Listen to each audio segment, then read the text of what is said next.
সংস্কার নির্বাচন হওয়ার জন্য ওনারা তখন যা বলেছে সেটা মেনে নিয়েছে, মানে যা বলেছে সেটা মেনে নিয়েছে, শুধুমাত্র নির্বাচনটা যেন হয়ে যায়। এবং এটা এক ধরনের এর থেকে ভণ্ডামি, মানে উনি একটা সংসদের মধ্যে দাঁড়িয়ে উনি ওনার ভণ্ডামি, উনি ওনার হিপোক্রেসিকে জাতির সামনে প্রকাশ করছেন, যে আমরা স্বীকার করে নিচ্ছি যে নির্বাচন যেন কম্প্রোমাইজ করার কোনো সুযোগ থাকে না। বাংলাদেশে দেখা যায় এই জিনিসটাকে পেপার ইন্টিগ্রেটেড করে রাখা হয় এবং ব্যাপারটাকে খুব জটিল করে রাখা হয়। সেজন্য যারা ব্যবসায়ী আছে তাদের সুবিধার জন্য এবং আমরা বেশি করে ট্যাক্স এবং ভ্যাট সংগ্রহ করার জন্য আমাদের বর্তমানে ট্যাক্স এবং ভ্যাট অটোমেশনের কোনো বিকল্প নেই। আর দ্বিতীয় যে বিষয়টা, বর্তমানে আমাদের যেই সংকট, আমরা কিছুদিন আগে যেই জাতীয় সংকটের মধ্য দিয়ে গিয়েছি, সেটা হচ্ছে আমাদের ফুয়েল ক্রাইসিস, একই সাথে সাথে আমাদের এনার্জি ক্রাইসিস। এই ফুয়েল এবং এনার্জি ক্রাইসিস এখন দেখা যায় লম্বা লাইন কমে গিয়েছে, এখন লম্বা লাইন নাই। আশাবাদী হওয়ার কোনো কারণ নাই, কারণ আমাদের ফুয়েল ডিপেন্ডেন্সিটা যদি আমরা দেখি, আমাদের ফুয়েল ডিপেন্ডেন্সিটা ইম্পোর্ট বেসড, এবং আমাদের দেখা যায় গ্যাস থেকে আমরা হচ্ছে 43% হচ্ছে আমরা এনার্জি পাই, আমরা গ্যাস থেকে সেটা 43% পাই। এবং গ্যাসের যেই বেশিরভাগ আমাদের এলএনজি কিন্তু হয় কাতার থেকে।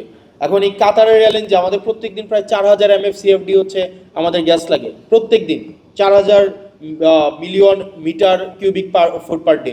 কিন্তু দেখা যায় আমাদের হচ্ছে এই ডোমেস্টিক আমাদের সোর্সিং করতে পারে আমরা 2000 MFCFD, আমাদের স্টিল 2000 শর্ট MFCFD। এখন এটাকে আমরা কাতার থেকে আনতে হয় অথবা ওমান থেকে আনতে হয়, ওমানও আবার সেটা কাতার থেকে কিনে। এখন দেখেন আমরা এই যে হেভিলি একটা ইম্পোর্ট ডিপেন্ডেন্ট একটা হচ্ছে আমরা ফুয়েলে গিয়ে আমাদের এনার্জি আমাদের সোর্স করতে হয়।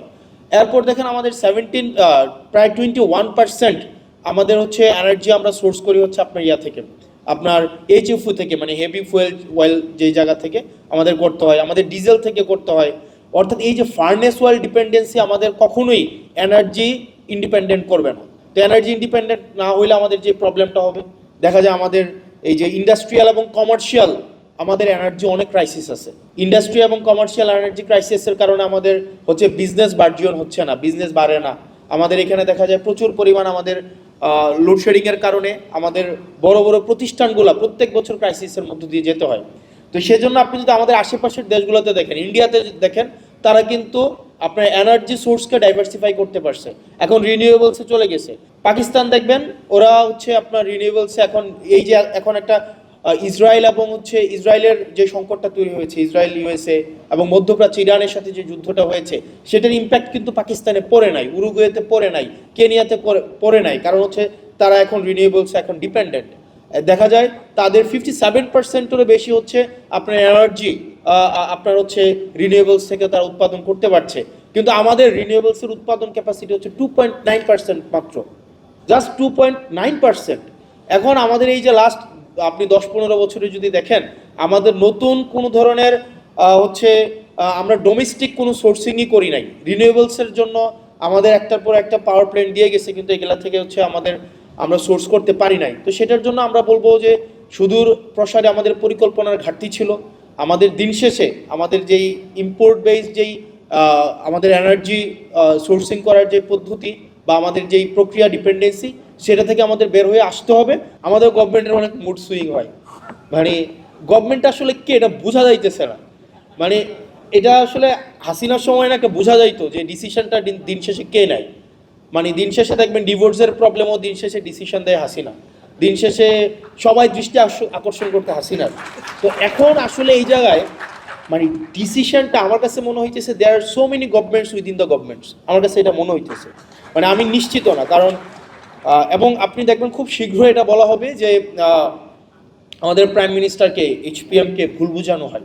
এখন ভুলটা বুঝায় কারা, দেখা যায় এখানে অনেক ধরনের ফ্রিঞ্জ এলিমেন্ট আমার কাছে মনে হয় গভর্নমেন্টের সাথে আছে, যারা আমাদের যে জন আকাঙ্ক্ষা তৈরি হয়েছিল, রাষ্ট্রের যে আকাঙ্ক্ষা তৈরি হয়েছিল, সেই জায়গা থেকে গভর্নমেন্টকে অনেক দূরে সরিয়ে নিচ্ছে।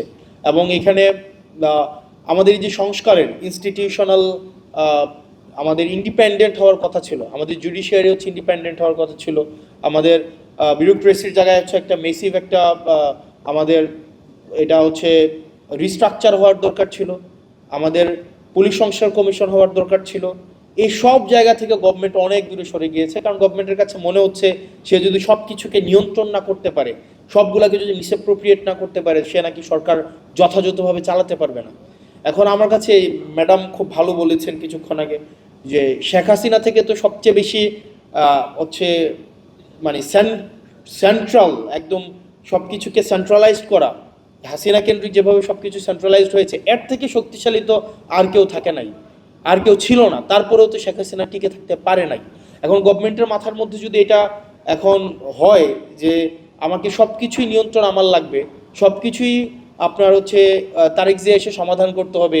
কি একদিন দেখলাম যে মিনিস্ট্রিতে কোনো এক এমপ্লয়ের ওনার ছেলে হারাই গেছে, এইটা হচ্ছে এই জায়গায় হচ্ছে তারেক জিয়া হচ্ছে এই জিনিসটাকে সলভ করতে হয়েছে। তো এই জিনিসটা আমাদের জন্য কোনো সুখকর নয়।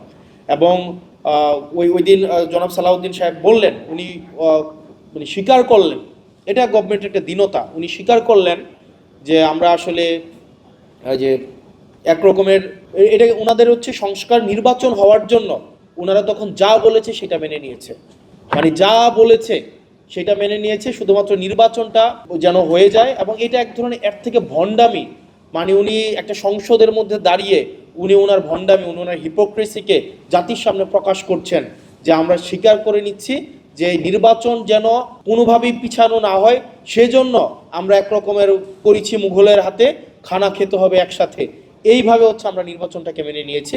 এবং সংস্কার ওই সময় আপনারা যা বলেছেন সেটাকে আমরা মেনে নিয়েছি। এখন যেহেতু আমরা নির্বাচিত হয়ে গিয়েছি, এখন আর মানুষকে পিপলকে কেয়ার করার আমাদের কোনো সময় নাই।